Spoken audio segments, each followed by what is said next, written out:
Gérer un serveur Windows, mais sans jamais y toucher physiquement, c'est un peu le quotidien de n'importe quel admin système, non? Alors, la question c'est comment on fait concrètement? Aujourd'hui, on va décortiquer les 3 méthodes fondamentales pour prendre le contrôle de ces machines à distance. Ok, mais on pourrait se demander pourquoi s'embêter à faire tout ça à distance. Après tout, on pourrait juste aller voir la machine, non? Eh bien, en pratique, c'est tout simplement impossible. Et on va voir tout de suite pourquoi. Imaginez un peu le tableau. Une salle de serveur. Il y fait un froid de canard, le bruit des ventilos est juste assourdissant, et bien sûr, tout est hyper sécurisé. Et ces machines, elles tournent 24 heures sur 24. Alors, s'imaginer devoir y aller physiquement pour la moindre petite manipulation, c'est juste pas possible. L'administration à distance, ce n'est pas un luxe, c'est une obligation.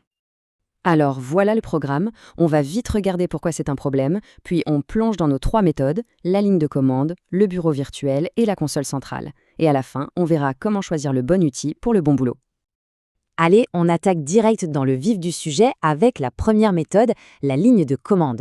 Ah, ça c'est l'outil des pros, de ceux qui veulent de la vitesse, de l'efficacité et qui veulent surtout automatiser des actions sur des dizaines, voire des centaines de serveurs en même temps. Et la technologie qui se cache derrière tout ça, c'est le WinRM, ou Windows Remote Management. Bon, le nom peut faire un peu peur, mais en réalité c'est tout simple. Pensez-y comme un tunnel sécurisé qui permet à un PC de donner des ordres à des serveurs distants juste en envoyant du texte. Ce qu'il y a de génial avec WinRM, c'est que ça marche super bien. Ça utilise les mêmes ports que le web, donc en général, ça passe les pare-feux sans souci. Et le meilleur dans tout ça, sur les serveurs récents, c'est activé par défaut. Il suffit juste d'une petite commande de notre côté, WinRM Quick Config, et hop, la connexion est prête. C'est vraiment la pierre angulaire de tout ce qu'on peut faire avec PowerShell à distance aujourd'hui. Et là, on a un peu deux façons de faire. D'un côté, avec Enter PS Session, c'est comme si on ouvrait une porte pour entrer et travailler sur un seul serveur. On est dedans, en direct. Mais de l'autre, avec Invoke Command, on change complètement d'échelle. Là, on reste à l'extérieur et on crie un ordre qui est entendu par 10, 50, 100 serveurs à la fois.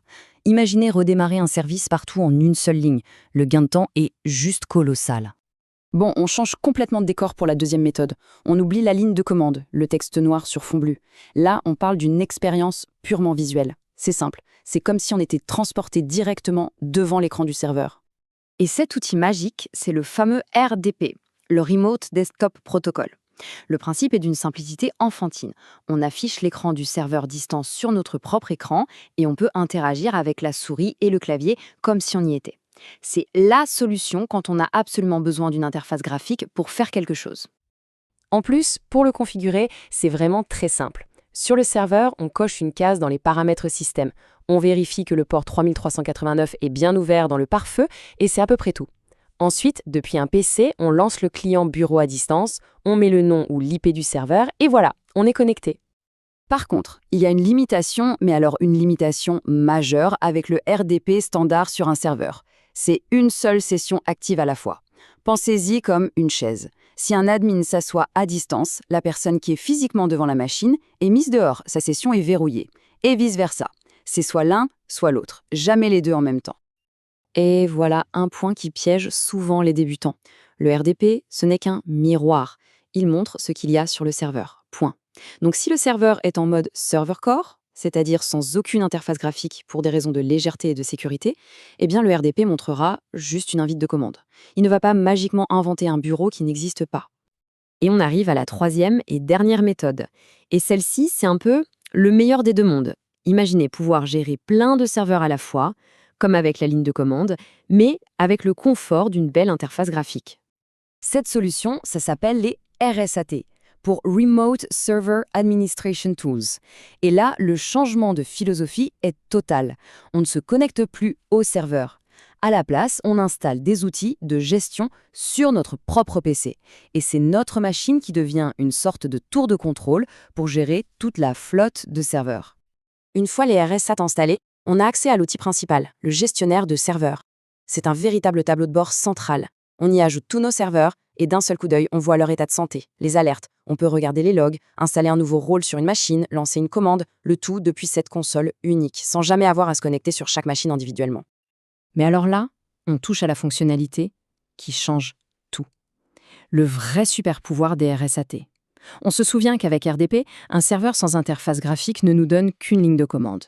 Eh bien, avec le gestionnaire de serveurs, on peut gérer ce même serveur avec une interface graphique complète. C'est incroyable.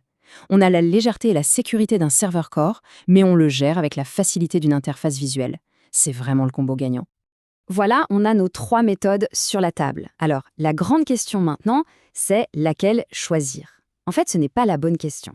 La vraie question, c'est quel est le bon outil pour le bon travail? Ce tableau résume tout parfaitement.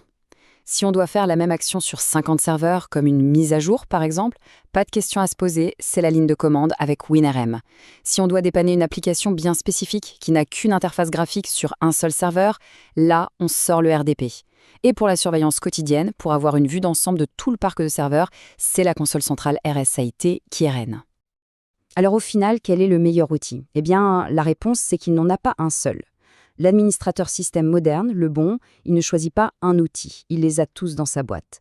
Il sait exactement quand il doit sortir le marteau-piqueur de PowerShell pour une tâche lourde et répétitive, quand il a besoin du scalpel précis du NDP pour une intervention chirurgicale, et quand il doit s'installer devant son grand tableau de bord RSAT pour piloter l'ensemble. La vraie compétence, ce n'est pas de connaître un outil, c'est de savoir lequel sortir au bon moment.